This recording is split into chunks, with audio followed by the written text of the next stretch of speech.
Bienvenue sur Manipura, un podcast de développement spirituel qui s'adresse à vous si vous souhaitez vous reconnecter à votre plein pouvoir en prenant confiance en vos capacités et en étant aligné avec vous-même et l'univers, vers une sphère émotionnelle et mentale équilibrée et un ego sain. Je suis Amba, yoga thérapeute, énergéticienne, astrologue et ma mission est de vous aider à développer toutes les ressources déjà en vous. À travers des outils comme l'astral yoga, l'énergétique et l'écrit-thérapie, mon objectif est de vous rendre acteur de votre mieux-être et indépendant sur le chemin de votre spiritualité. Je vous souhaite une excellente écoute. Bonjour à tous et bienvenue sur le podcast Manipura. Je suis ravie de vous retrouver aujourd'hui pour cet épisode d'énergie astrale que j'enregistre pour la deuxième fois parce que le premier enregistrement a bugué.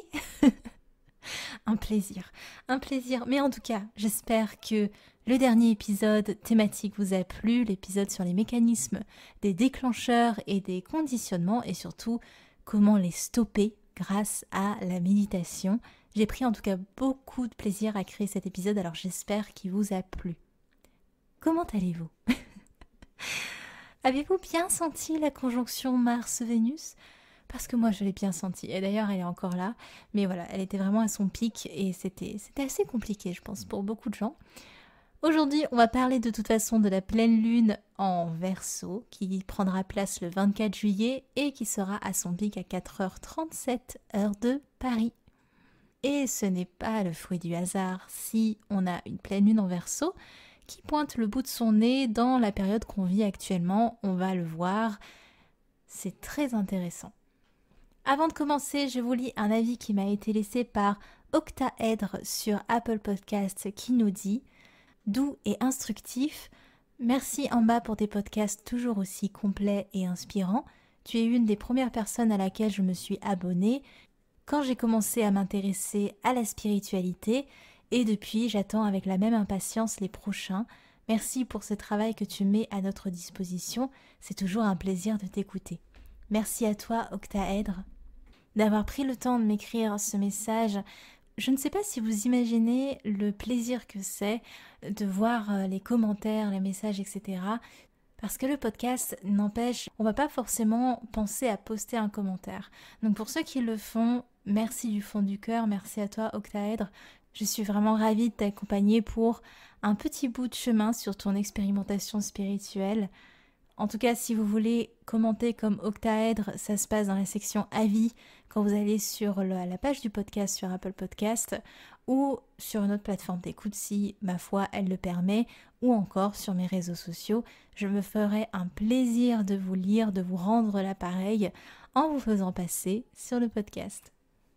On est reparti parce que du coup je l'ai déjà fait une fois, mais bon. Alors, qu'est-ce qui nous attend pour cette pleine lune en Verseau ? Déjà, lune, on est sur l'émotionnel. Pleine, on est sur une énergie extériorisée, une énergie exaltée. Et en Verseau, c'est l'esprit. C'est la connaissance, c'est le diseur de vérité, c'est le révolutionnaire du zodiaque. Alors, comment je peux vous amener ça ? Le Verseau, il verse l'eau. Il a cette fonction de puiser dans son propre réservoir pour déverser ce qu'il a collecté à qui veut bien le recevoir.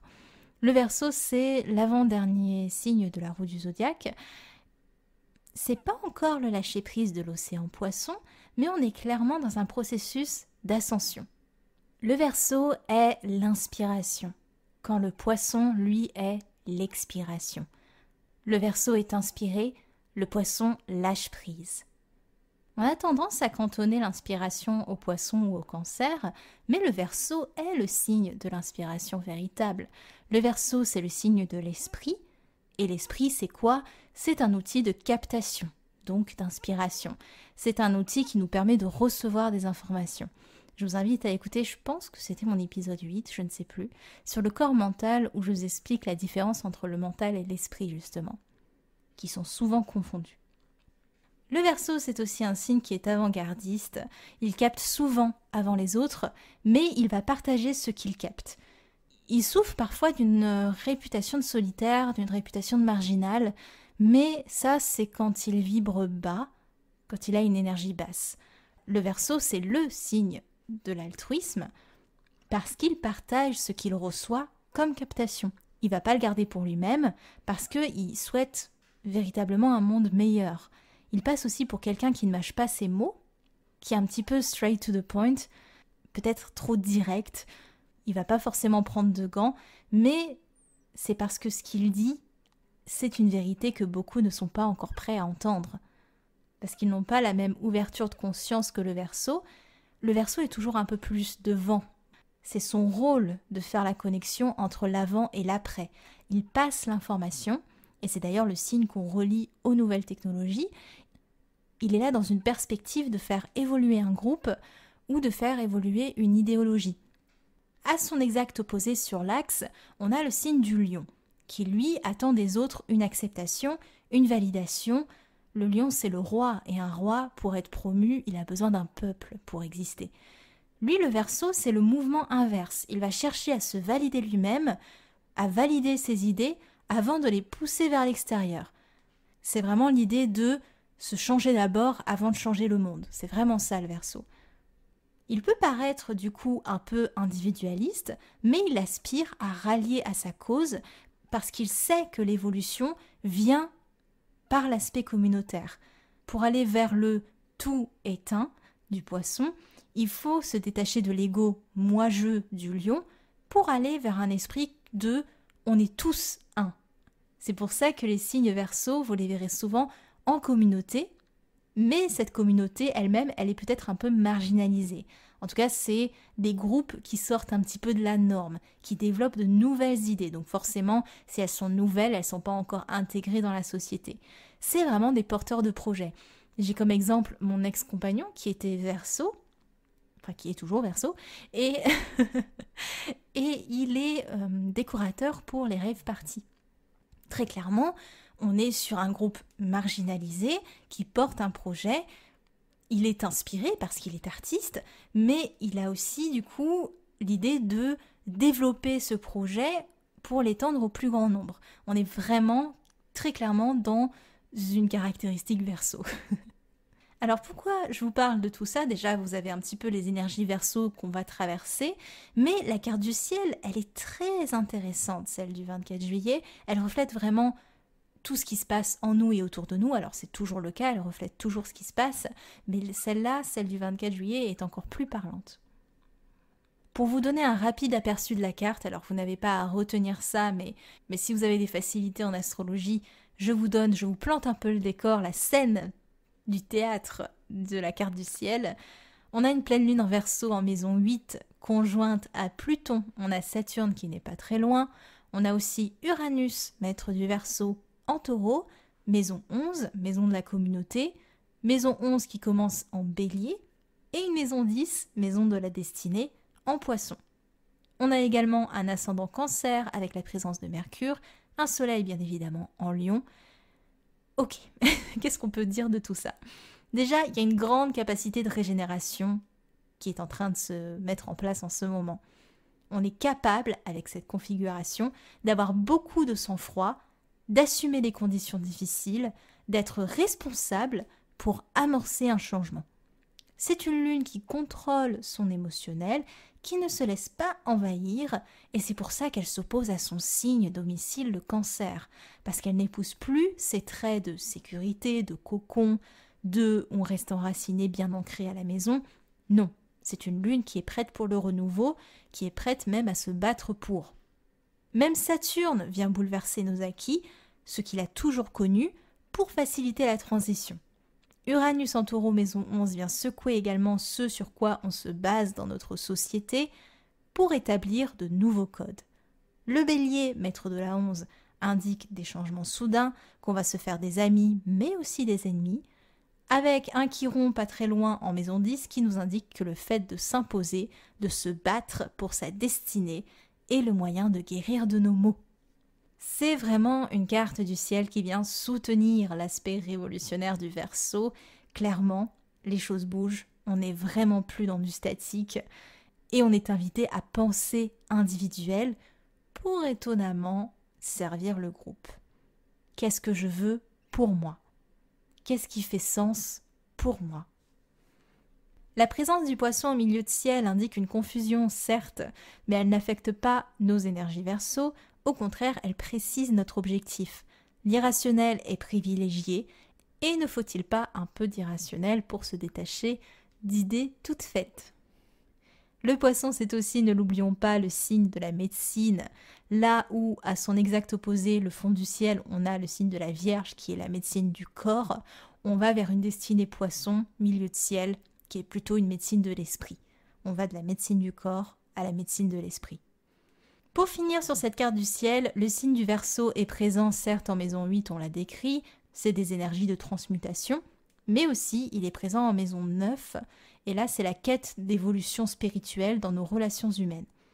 On explore de nouveaux apprentissages hors des codes, avant-gardistes et peut-être un peu marginal, bref, une pleine lune de révolution.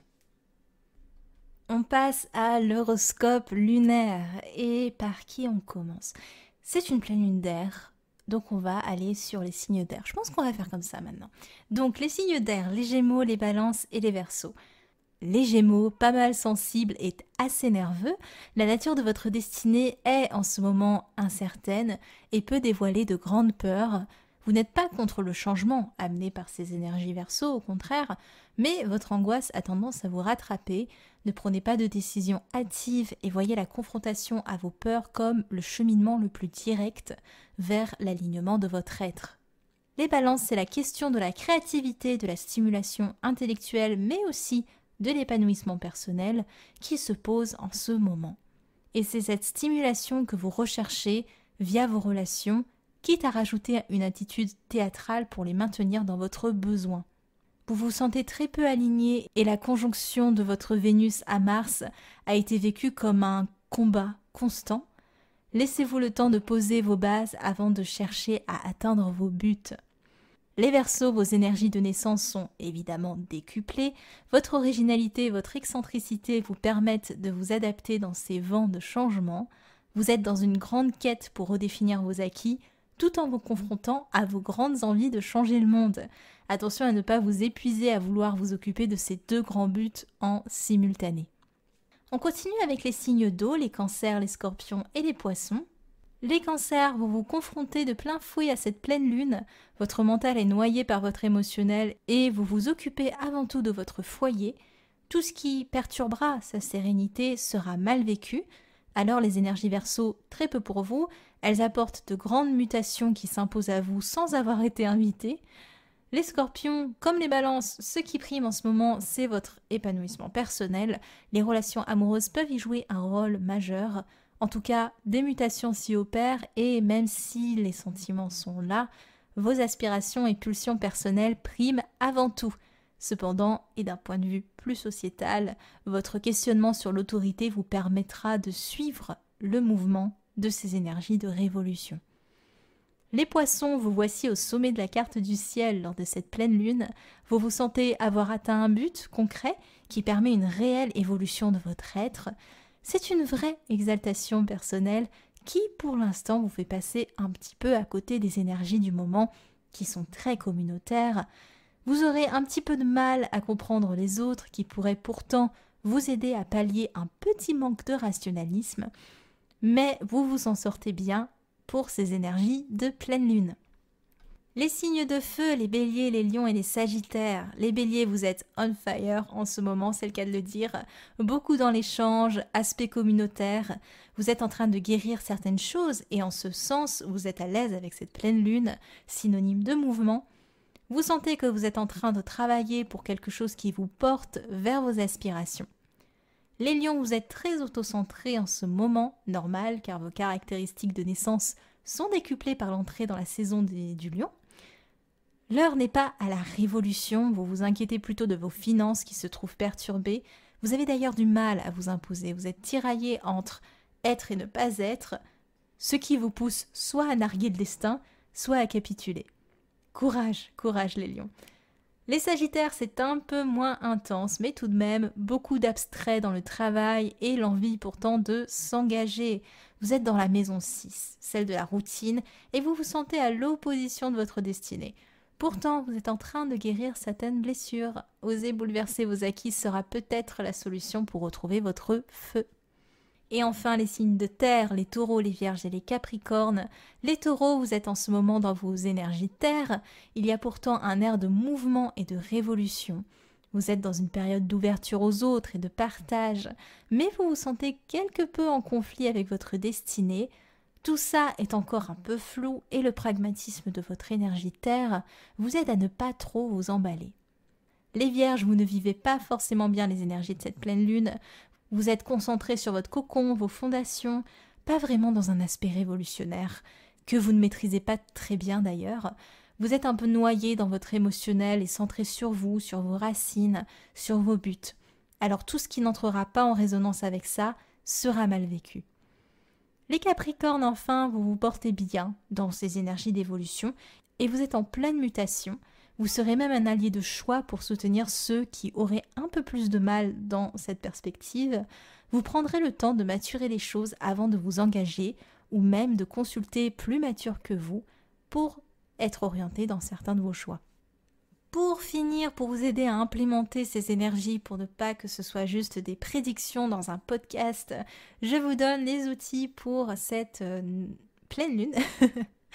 Tout d'abord, l'écrit-thérapie, à vos cahiers, à vos stylos. Première question. Manifestez-vous vos idéaux facilement? Et en découle de ça une autre question. Osez-vous sortir du rang facilement? Parce que pour manifester des idéaux, il faut savoir aussi sortir du rang, sortir de ce qu'on a toujours connu. Question suivante, êtes-vous à l'aise avec l'idée de rébellion? Et question qui découle, y a-t-il une chose pour laquelle vous vous rebelleriez? Question suivante, que représente la liberté pour vous? Grande question, question philosophique, mais je trouve ça important de définir à quel moment on se sent libre. Quels sont les éléments qui font qu'on se sent complètement dans notre liberté? Et elle est très différente, cette raison, en fonction des individus. Donc c'est intéressant, je pense, de poser les choses et peut-être aussi de vous la reposer plus tard, parce qu'évidemment, c'est le genre de question pour laquelle, très certainement, la réponse varie en fonction de votre évolution. En astral yoga, on va travailler des postures très aériennes pour concentrer l'esprit et ramener de la force, travailler l'assurance également du Verseau.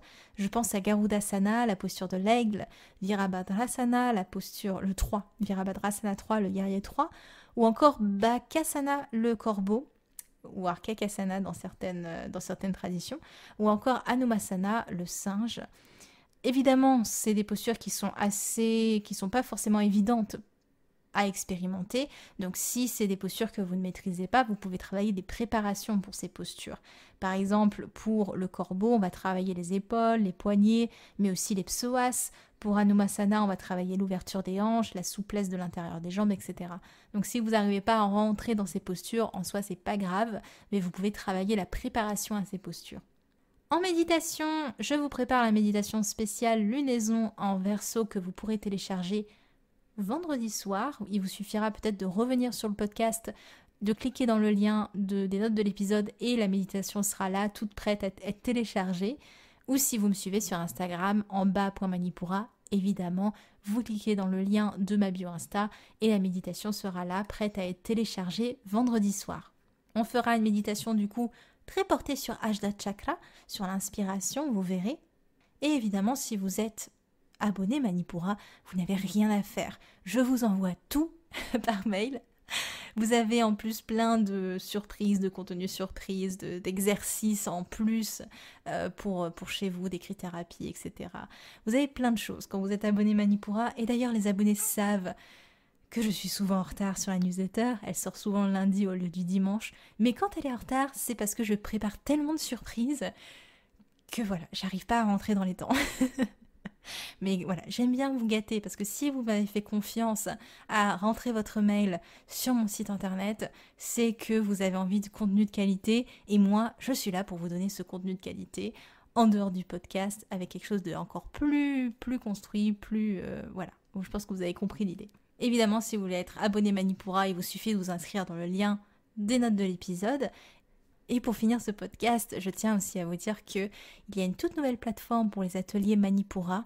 C'est une plateforme où vous pouvez acheter les ateliers précédents à l'unité, voir ce qui arrive, ou vous pouvez vous abonner et avoir accès à tous les anciens ateliers et évidemment à tous ceux qui arriveront. Je vous mets le lien dans les notes de l'épisode pour aller voir cette page. Et il y a aussi l'atelier de ce soir que vous pouvez vous procurer. C'est un atelier sur le cycle féminin. On va voir en quoi consistent les phases énergétiques du cycle féminin, comment organiser sa vie autour, comment mieux le comprendre pour mieux vivre, pour mieux être en harmonie avec soi. Également, comment soulager peut-être les symptômes qui apparaissent lors du cycle et les pathologies comme la dysménorrhée, l'aménorrhée, l'endométriose et aussi la transition de la ménopause. On va voir tout ça dans cet atelier. Je vous invite, si ça vous intéresse, à cliquer dans le lien des notes de l'épisode pour vous inscrire, pour pouvoir recevoir cet atelier quand il sera prêt. Voilà, j'espère que cet épisode vous aura plu. Pour moi, c'était un petit peu frustrant parce que moins fluide que le premier enregistrement que je vous avais fait. Mais bon, c'est les aléas de l'enregistrement, que voulez-vous. C'était en bas de Manipura, un mercredi. Merci. Manipura, c'est déjà terminé pour aujourd'hui. Je vous remercie de votre écoute et si cela vous a plu, n'hésitez pas à partager et à me laisser un commentaire sur Apple Podcast ou sur mes réseaux sociaux. En attendant, vous pouvez télécharger gratuitement toutes mes ressources en cliquant dans le lien de la description de l'épisode pour apprendre la corrélation entre le cycle lunaire et le cycle féminin, débuter la méditation, l'astral yoga ou votre propre journal de gratitude. Quant à moi, je vous dis à la prochaine et surtout, prenez bien soin de vous.